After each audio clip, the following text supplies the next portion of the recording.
अब शून्य समयको कार्यक्रम प्रारम्भ हुन्छ। शून्य समयमा बोल्न चाहनुहुने मान्य सदस्यहरूको लागि 1 मिनेटको समय निर्धारण गरिएको छ। सर्वप्रथम मान्य सदस्य श्री विद्या भट्टराई।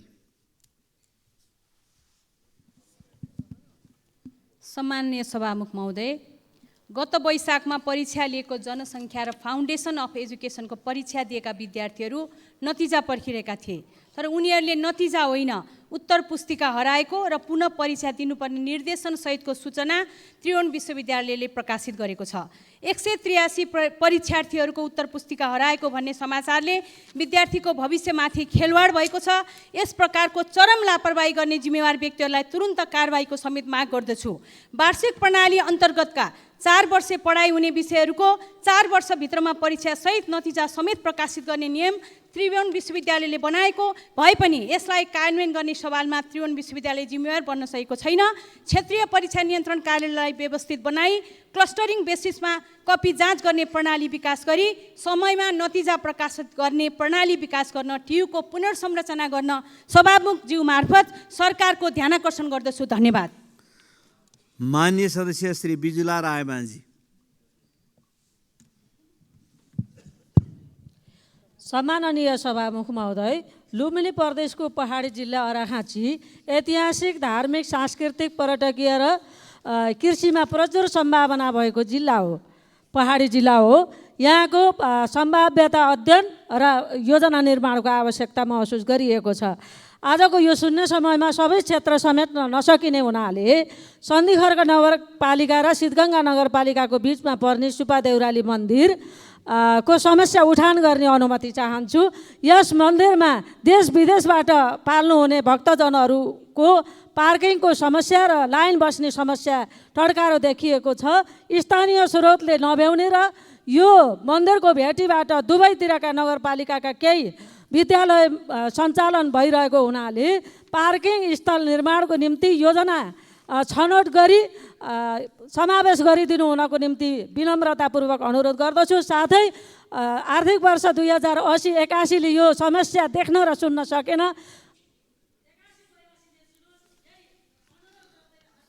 माननीय सदस्य श्री बिना लामा। सम्माननीय सभामुख महोदय, नागरिक सबैको भान्सामा नभई नहुने खाद्य पदार्थ हो नुन, तर कैयौँ दुर्गम हिमाली भेगका नागरिकहरूको लागि सुनभन्दा पनि नुन महँगो भइरहेको छ। किन? सभामुख महोदय, हिमाली जिल्ला मुगुका नागरिकले नुन नपाएको गुनासोहरू आइरहेको छ। स्थानीय गाउँपालिकामा 3वटा नुनको डिपोहरू छन्, तर त्यहाँ नुन पाइँदैन। घन्टौँ हिँडेर सदरमुकाम जान्छन्, तैपनि नागरिकता बोकेर। नागरिकताको फोटोकपी बुझाएपछि केही नुन पाइन्छ, त्यो नुन पनि उनीहरूलाई कहिलेकाहीँ नुन पाउन सकिँदैन। यो अवस्थालाई विशेष मध्यनजर गर्दै सरकारको ध्यान आकर्षण गराउन चाहन्छु। मुगुमा तुरुन्त नुनको व्यवस्था गरियोस्। यसबाट के पुष्टि हुन्छ भने यो सरकार र यो व्यवस्था अहिले जनताको गरिबीले हटाउने अवस्था बन्न सकेको छैन। यो व्यवस्थालाई बदल्नको लागि म विशेष आग्रह गर्न चाहन्छु। धन्यवाद। माननीय सदस्य श्री विनिता कुमारी सिंह।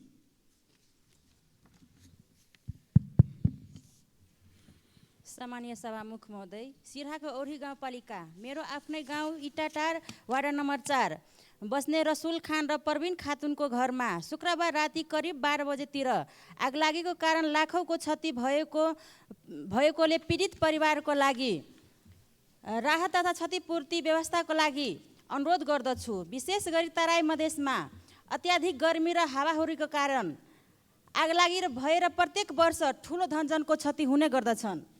यसलाई न्यूनीकरण गर्नको लागि सचेतनामूलक कार्यक्रमको लागि साथै प्रत्येक स्थानीय तहमा फायर फाइटर टोली तथा दमकलको व्यवस्था गराउनका लागि सभामुख मार्फत सरकारलाई ध्यान आकर्षण गराउन चाहन्छु। हस्त, धन्यवाद। माननीय सदस्य श्री बिना जयसवाल। सम्माननीय सभामुख महोदय, करिब 6 दशकदेखि world is a global village भन्ने प्रसङ्ग संसारले कबुल गरिसकेको छ। त्यही यस मुलुकले संसारद्वारा उपभोग गरिसकेको आविष्कार तथा प्रविधिलाई ट्रायल एन्ड एरर विधिमा समेटेको छ। यस मुलुकमा इन्टरनेट सेवा आएको वर्षौँ पछि हामीले 2074मा सम्मानित सदनको भिडियो रेकर्ड हुनुपर्छ र राख्नुपर्छ अङ्गीकरण गर्यौँ। सभामुख महोदय, हामी सदनमा बोल्दै गर्दा दर्शाउन चाहने सम्पूर्ण document, data, information, proposal, real time ground situation, visual एमेन्डमेन्ट्सहरू प्राय ओभरल्याप भइरहेको हुन्छ। संसारले अपनाइसकेको प्रविधि सदनमा प्रोजेक्टर इन्स्टल गर्न सक्यौँ भने कम्युनिकेसन ट्रान्सपेरेन्सी तथा प्रस्तुतिको एफिसिएन्सी सुधार गर्दै प्रभावकारी विधि प्रक्रियाद्वारा समस्या बुझ्न र एड्रेस गर्न सहज हुन्छ जस्तो लाग्छ। धन्यवाद। माननीय सदस्य श्री शान्ति विक।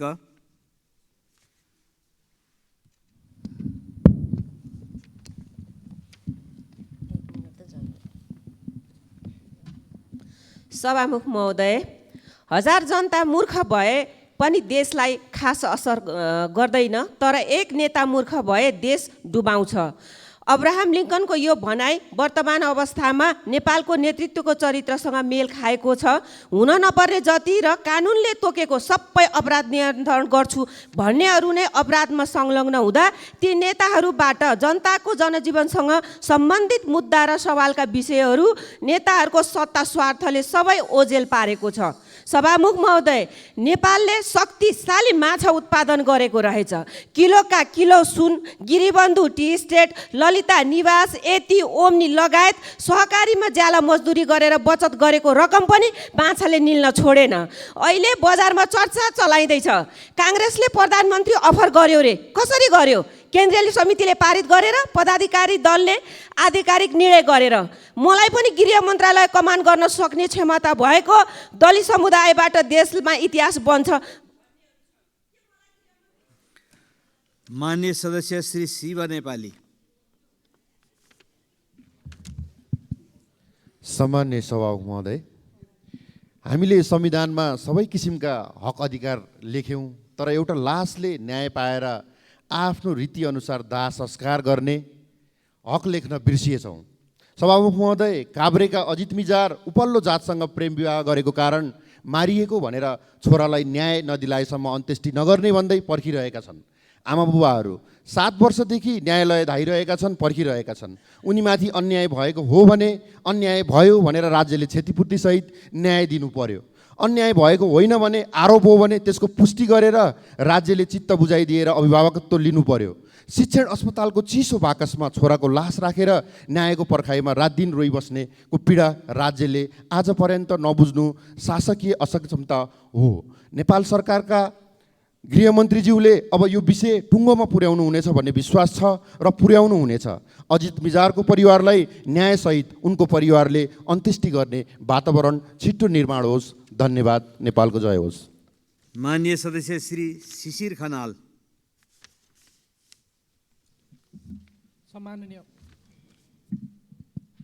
सम्माननीय सभामुख महोदय, देशको 165वटै निर्वाचन क्षेत्रमा 2 लेनको निर्वाचन क्षेत्र रणनीतिक सडकको चैत 2077मा एक औपचारिक कार्यक्रम गरी तत्कालीन प्रधानमन्त्रीले शिलान्यास गर्नुभएको पनि 3 वर्ष पुरा भयो।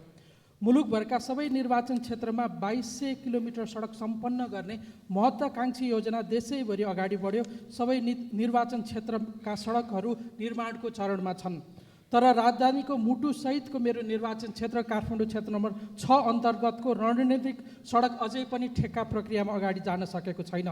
सामान्य प्राविधिक त्रुटि, डिपिआरमा भएको नाम र रातो किताबमा भएको नाममा फरक परेको भनेर ठेक्का लाग्न नसकेको सडक नबन्नुमा काभ्रेस्थलीको जनताको के दोष? सम्माननीय सभामुख महोदय, काभ्रेस्थलीदेखि साङ्ला बिहानी चोकसम्मको सडकको स्रोत सुनिश्चितताको लागि पटक पटक प्रयास गर्दै सडक डिभिजन हुँदै अहिले अर्थ मन्त्रालयमा फाइल पुगेको छ र फाइल अड्किएको छ। यसतर्फ म अर्थमन्त्रीज्यूको विशेष ध्यान आकर्षण गराउन चाहन्छु। धन्यवाद। माननीय सदस्य श्री सौभाग्य ग्यावाली।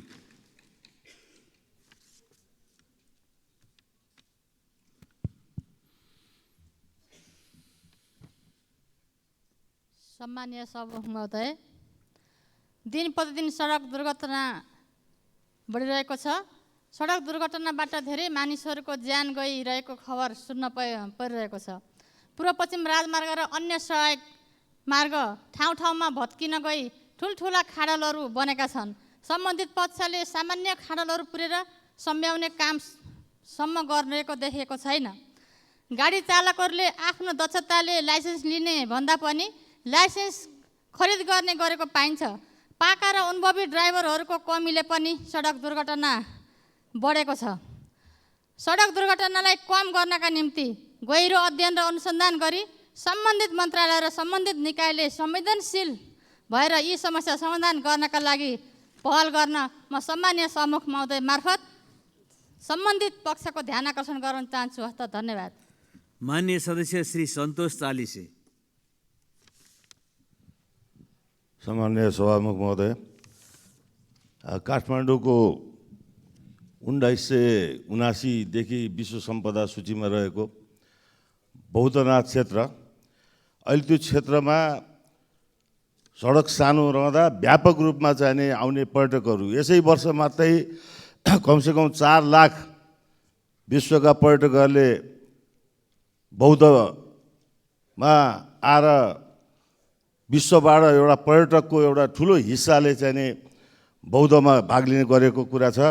र अहिले त्यहाँ वारीबाट पारी जान नसक्ने, पारीबाट वारी आउन नसक्ने अवस्था त्यहाँ त्यत्रो भिड लाग्ने गरेको छ। र यातायातको चापले गर्दा त्यहाँ न कुनै एउटा चाहिँ नि सुविधाको कुनै चासो चाहिँ सरकारले दिएको छ। र त्यहाँ फेरि आज 3 वर्षदेखि एउटा चिनिया लामाको चाहिँ नि नियुक्ति गर्ने प्रचलन थियो। त्यो आज 3 वर्षदेखि त्यो चिनिया लामाको नियुक्ति नभएको कारणले पनि त्यहाँ तालचा लगाएको अवस्था छ। विश्व पर्यटकको आएर जहाँ चाहिँ माननीय सदस्य श्री सरस्वती सुब्बा।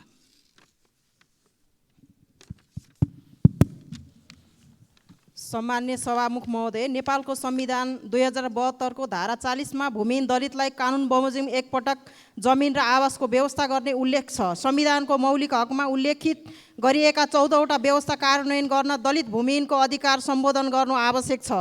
मौलिक हकमा उल्लेखित व्यवस्था कार्यान्वयनका लागि 2075 मा भूमि सम्बन्धी ऐन 8औं संशोधन भयो। 3 वर्षभित्रमा भूमिहीन दलित, भूमिहीन सुकुम्बासी लाई जग्गा उपलब्ध गराउने कुरा लेखियो। 10 वर्षदेखि भोगचलन गरेको ऐलानी जग्गा दर्ता गर्ने व्यवस्था छ। त्यसको कार्यान्वयनका लागि 2 पटक भूमि आयोग बन्यो। आयोगले आफ्नो कार्यविधि बनाई काम गरे पनि परिणाम भने ल्याउन सकेन। वन र भूमि ऐनमा देखिएका विरोधाभासपूर्ण व्यवस्थाहरू, राजस्व निर्धारण प्रक्रिया, जग्गाको वर्गीकरण आयोगमा चुनौती बन्यो। सभामुख महोदय, विगतमा भएका कामलाई निरन्तरता दिई आयोगमा भूमिहीन दलित, सुकुम्बासी र किसानको प्रतिनिधित्व सहभागी गराई भूमि आयोग तत्काल गठन गर्न सभामुख मार्फत सरकारको ध्यान आकर्षण गराउँछु। धन्यवाद। माननीय सदस्य श्री सम्झना थपालिया।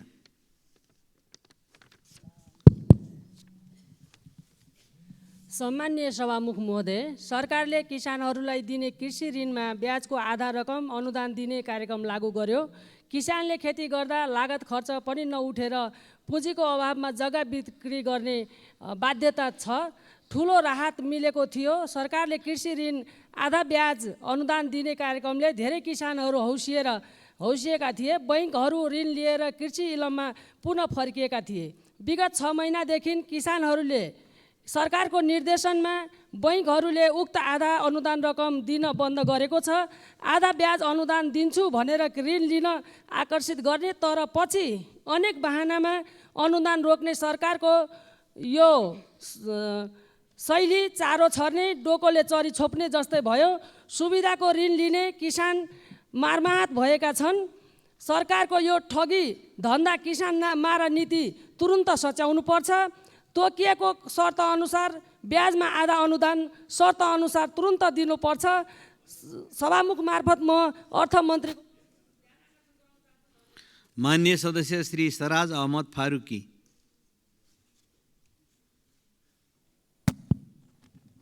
सम्मानीय सभामुख महोदय, देशमा पर्यटनको प्रचुर सम्भावना रहे तापनि सरकारको ध्यान त्यसमा छैन। हामीलाई महसुस भइरहेको छ। सीमा क्षेत्रको जिल्लामा प्रशासनको ध्यान भारतीय गाडी भन्सार भइरहेको भारतीय गाडीलाई भित्र चाहिँ ठाउँ ठाउँमा चेक जाँचको नाममा पर्यटन गन्तव्यसम्म चाहिँ जाने चाहिँ सम्भावना देखिए छैन। भारतीय कारजीवका पटके माग्नेको बहानामा प्रशासनले त्यो पर्यटकहरूलाई गन्तव्यमा पुग्न अवरोध भइरहेको छ। त्यस्तै यो रमजान महिना र आउने 29 गते ईदको सम्भावना रहेको ठाउँमा त्योहारको तयारीको सिलसिलामा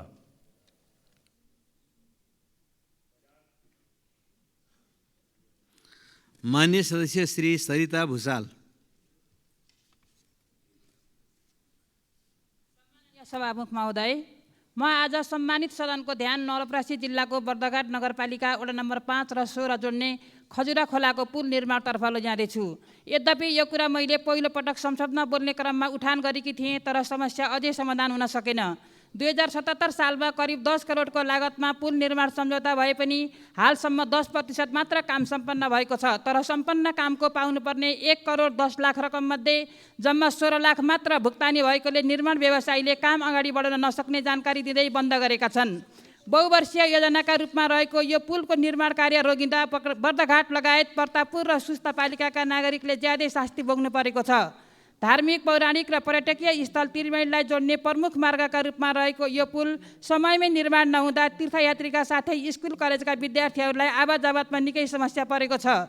तसर्थ बाँकी रकम तुरुन्त भुक्तानी गरी पुल निर्माण कार्य तत्काल सञ्चालन गर्न म सभामुख मार्फत सरकारको ध्यान आकर्षण गर्दछु। धन्यवाद।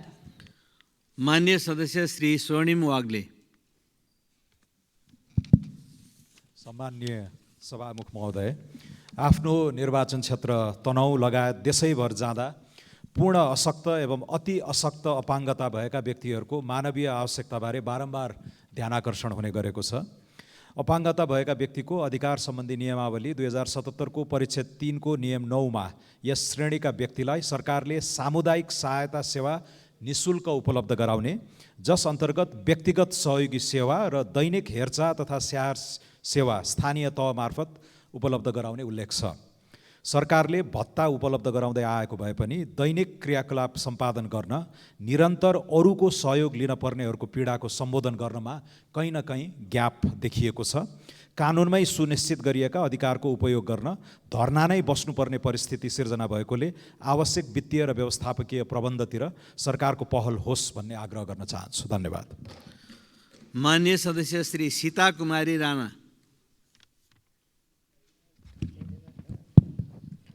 सम्माननीय सभामुख महोदय, दैलेख जिल्ला भैरवी गाउँपालिका वडा नम्बर 6 तोरमुलकी 12 वर्षीय बालिका शर्मिला कडेरको हिजो बेलुकी चट्याङ लागेर ज्यान गएको छ। चट्याङ लागेको घाइते उनलाई उपचारको लागि सुर्खेत लैजाने क्रममा ज्यान गएको र बालिकाको दुल्लुन अस्पतालमा प्राथमिक उपचारपछि थप उपचारको लागि सुर्खेत पठाइएको थियो। त्यसै पाल्पा तानसेन नपा 8 डुम्रे जहरै पिपलमा भएको हावाहुरी ले रुख ढलेर स्कुटरमा रहेको कैलाश नगरका 20 वर्षीय भुवन सिजाली मगरको ज्यान गएको छ।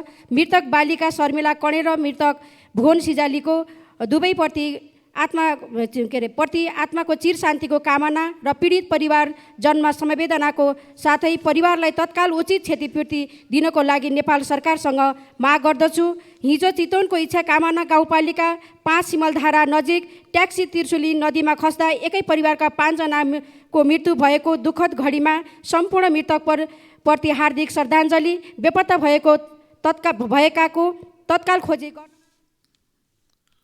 मान्य सदस्य श्री सीता मिजार।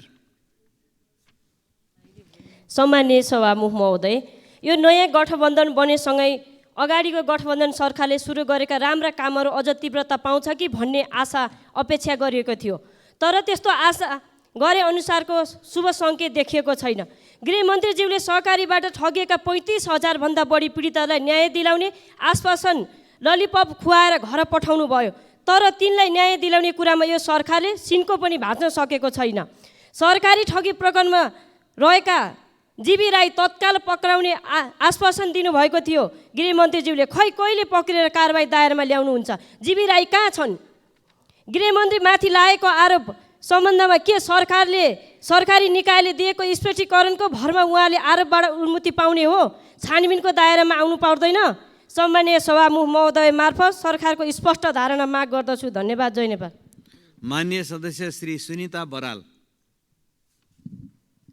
सम्माननीय सभामुख महोदय, विद्यालयमा नयाँ शैक्षिक सत्र सुरु हुन लागेको छ। विद्यार्थी भर्नाका सन्दर्भमा सरकार छ भन्ने कुराको अनुभूति दिलाउनु छ। एकै विद्यालयमा नियमित पढिरहेका विद्यार्थीहरूलाई नयाँ भर्ना जसरी वार्षिक शुल्क लिइरहेको छ, स्थानीय तहले मौलिक पाठ्य पुस्तक निर्माण गर्ने नाममा गलत तथ्य, विवादित विषय पढाउने र मातृभाषाका नाममा मेयर, उपमेयर र वडाध्यक्षहरूको मातृभाषा पढाउने कुरा आइरहेको छ। स्थानीय तहले बनाएका पाठ्यक्रम र पाठ्यपुस्तक सामुदायिक विद्यालयका लागि मात्रै हो भनेर संस्थागत विद्यालयहरूले पढाइरहेका छैनन्। यो विषयमा पनि सरकारले विशेष ध्यान दिन जरुरी छ। यी विषयहरूमा प्रभावकारी अनुगमन र विशेष निर्देशनका लागि सरकारको ध्यान आकर्षण गराउँछु। धन्यवाद। माननीय सदस्य श्री सूर्यकुमारी श्रेष्ठ। सम्माननीय सभामुख महोदय, दैलेख जिल्ला नारायण नगरपालिका वडा नम्बर 1 पुरानो बजारदेखि पञ्चकोशी तीर्थस्थल कोटेश्वर, श्रीस्थान, नाभिस्थान, धुलेश्वर, पादुका जाने मुख्य श्रीस्थान सडक बजेट अभावकै कारणले आजसम्म कालो पर्ते हुन सकिरहेको छैन। सम्माननीय सभामुख महोदय, सो पञ्चकोशी तीर्थस्थल कर्णालीकै प्रमुख धार्मिक तीर्थस्थल मध्ये पर्दछ। त्यसैले सो सडक कालो पर्ते भए स्वदेश तथा विदेशी भारतीय हिन्दू नागरिक समेत दिनहुँ सयौँ हजारौँ दर्शनार्थीहरू दर्शन गर्न आउने प्रबल सम्भावना रहेकोले सो सडक कालो पर्ते गर्नको लागि सङ्घीय सरकारले यो वर्षको बजेट विनियोजन हुँदा आर्थिक सहयोग गरियोस् भन्ने कुरा जोरदार माग सदन समक्ष गर्न चाहन्छु। माननीय सदस्य श्री सूर्यप्रसाद ढकाल। सभामुख महोदय, रकम निकासको अभावमा नागरिक सुरक्षा आवास कार्यक्रम अलपत्र परेको छ। रकम निकासको अभावमा बैजापुर स्वास्थ्य चौकी, नरायणपुर स्वास्थ्य चौकी, जानकी गाउँपालिका स्वास्थ्य चौकी अलपत्र परेको छ। रकमको अभावमा राष्ट्रिय गौरवको योजना सिक्टा अगाडि बढ्न सकिरहेको छैन। रकमको अभावमा सिधुरादेखि नर्सरीसम्मको सडक अगाडि बढ्न सकिरहेको छैन। राप्ती नदीको कुसुममा पक्की पुल निर्माण हुन सकिरहेको छैन र राप्ती नदीको तटबन्धन, डुडुवा खोलाको तटबन्धन र चुके नाला र भक्ते खोलाको तटबन्धन पनि रकम निकासको अभावमा अगाडि बढ्न सकिरहेको छैन। सभामुख महोदय, हिजो मात्रै नरायणपुर गाउँपालिकामा राष्ट्रिय युवा सङ्घ नेपालको गाउँ अधिवेशन सकेर घर फर्कने बेला केही आपराधिक समूहहरूले अनेरा सबैका नेता र कार्यकर्तामाथि साङ्गतिक हमला गरेका छन्। ती अपराधीहरूलाई गिरफ्तार गरे र दोषीहरूलाई कडाभन्दा कडाई कारबाही। माननीय सदस्य श्री सूर्य थापा। सम्माननीय सभामुख महोदय, देशभरि अहिले हावाहुरी, असिना, आगजनी, डडेलोको विपदका चाहिँ घटनाहरू भइरहेका छन्।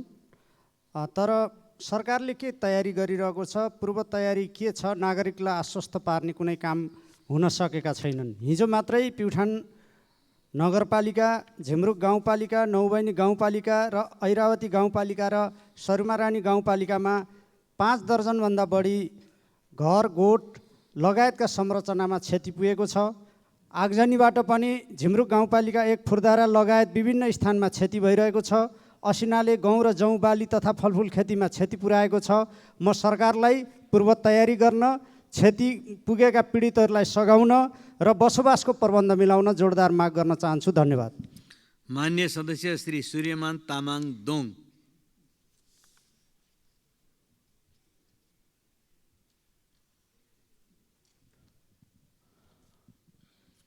सम्माननीय सभामुख महोदय, बिहान उठ्दा देशैभरि यातायात दुर्घटनाले देशैभरि एउटा खालको चाहिँ स्तब्ध बनाएको छ। त्यस्तै मेरो काभ्रे जिल्लाको सबै सडकहरू खल्डाखोल्डी छ अनि त्यस्तै खालको स्थितिले गर्दा धेरै दिन त्यस्तो क्षति बेहोर्नु पर्ने जुन अवस्था छ, त्यसकारणले सम्बन्धित निकायको ध्यान सभामुख महोदय मार्फत सम्बन्धित निकायको ध्यान आकर्षण गर्न चाहन्छु। अरू तपाईँ धार्मिक क्षेत्र नवबुद्ध पनौती क्षेत्रलाई विश्व सम्पदा सूचीमा सूचीकृत गरेर यसलाई विकास क्षेत्रको निर्माण त्यो विकास क्षेत्रमा चाहिँ विस्तार गर्नको लागि सम्बन्धित पक्षको ध्यान आकर्षण गर्न चाहन्छु। धन्यवाद। मान्य सदस्य श्री शोभिता गौतम।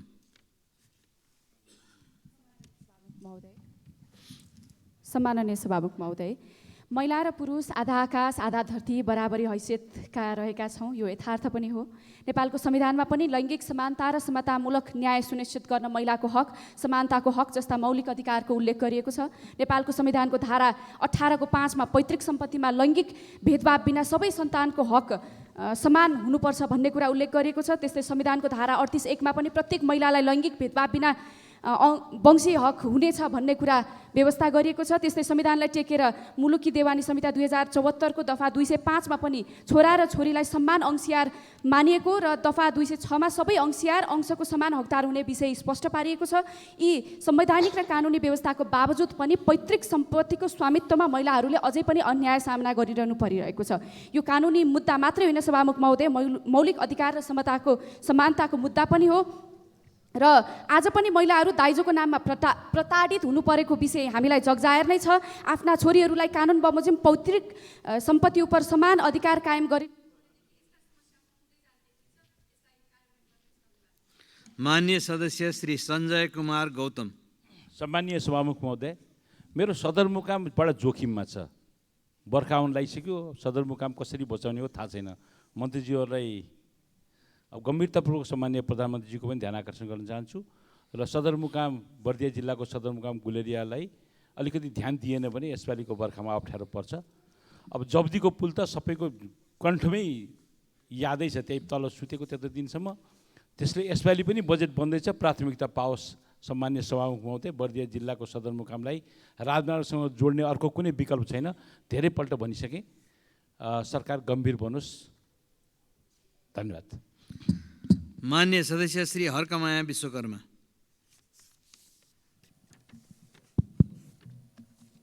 सम्माननीय सभामुख महोदय, संयुक्त राष्ट्रसङ्घले सम्पूर्ण विभेदमा परेका पीडित पक्षलाई न्याय दिलाउन मानव अधिकारका विश्वव्यापी घोषणामा आधारित भएर 1969 जनवरीदेखि सबै किसिमका जातीय तथा रङ्गभेद उन्मूलन गर्ने सम्बन्धीमा अन्तर्राष्ट्रिय महासन्धि SALT लागू गरियो र नेपालले पनि 1971 जनवरीमा अनुमोदन गरी 1971 मार्चदेखि लागू भयो।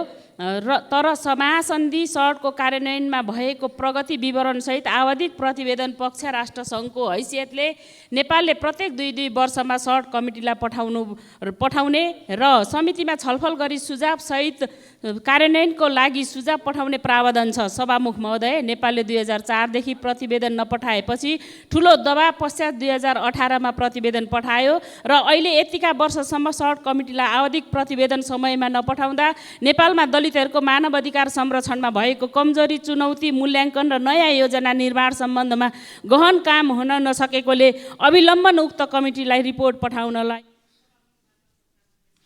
मान्य सदस्य श्री हरि ढकाल। सम्माननीय सभामुख महोदय, दुध किसानहरूको रकम भुक्तानी सुरु गरेको महासरकारलाई धन्यवाद भन्न चाहन्छु।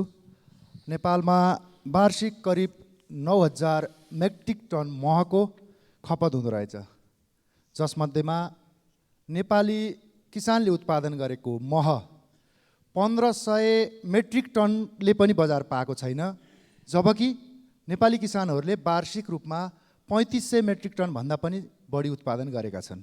किसानले उत्पादन गरेको मह घरमा थन्किएर बसेको छ। मह फेरि यति अर्ग्यानिक छ, चिउरीको मह, रुदिलो लगायत फापर लगायतका अर्ग्यानिक महहरू घरमा थन्किएर बसेको छ। यसमा नेपालमा बहुराष्ट्रिय कम्पनीहरूले कच्चा पदार्थको रूपमा नेपाली किसानको मह किनिदिएका छैनन्। यसबारेमा कृषि मन्त्रालयमा मह किसानहरू पटक पटक आइरहेका छन्, धाइरहेका छन्।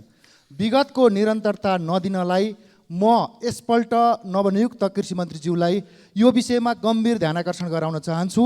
यहाँ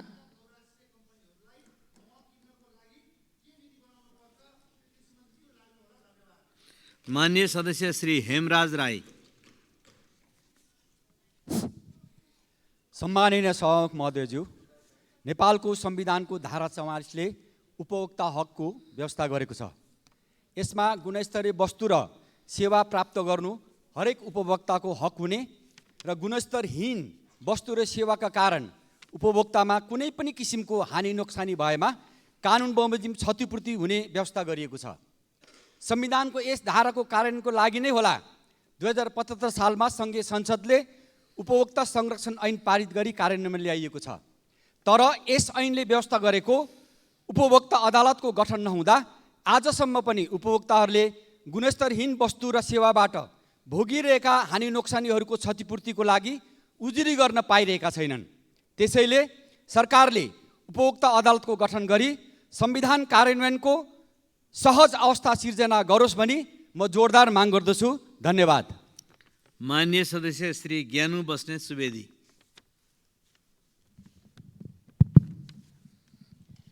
सम्माननीय सभामुख महोदय, सत्ता गठबन्धनले ल्याएको साझा सङ्कल्प प्रस्तावमा प्रसङ्गवश समावेश भएर आएको भूमि ब्याङ्क कार्यक्रममा मेरो गम्भीर ध्यान आकर्षित भएको छ। यसलाई लिएर नेपालका 6वटा कम्युनिस्ट पार्टी निकट किसान सङ्गठनले विरोध समेत गरिसकेका छन्। भूमि ब्याङ्कको अवधारणा विश्वभरि नवउदारवादी पुँजीवादको एउटा विकृत तथा किसान विरोधी परियोजना हो। यसलाई नेपालमा हुबहु लागू गर्नुको अर्थ साना तथा मझौला किसानलाई जमिनबाट बेदखल गरी विदेशी पुँजीपतिहरूलाई कृषि क्षेत्रमा प्रवेश गराएर अझ ठुलो बेरोजगारी समस्या सिर्जना गर्नु नै हो। कृषि सहकारी, समूह सहकारी, कृषि कम्पनी आदि मार्फत सरकारको समेत सहयोगमा कृषि उत्पादन क्रान्ति अगाडि बढाउने कार्यक्रम नै नेपाल जस्तो देशलाई सुहाउँदो नीति हो। तसर्थ सम्माननीय सभामुख महोदय मार्फत नेपाल सरकारलाई उक्त कार्यक्रम हाम्रो देशमा लागू गर्नेतिर नसोचियोस् भन्ने अनुरोध गर्दछु। धन्यवाद। लाल सलाम। मान्य सदस्यहरू, शून्य समयमा मान्य सदस्यहरूले बोल्ने क्रम यही समाप्त हुन्छ।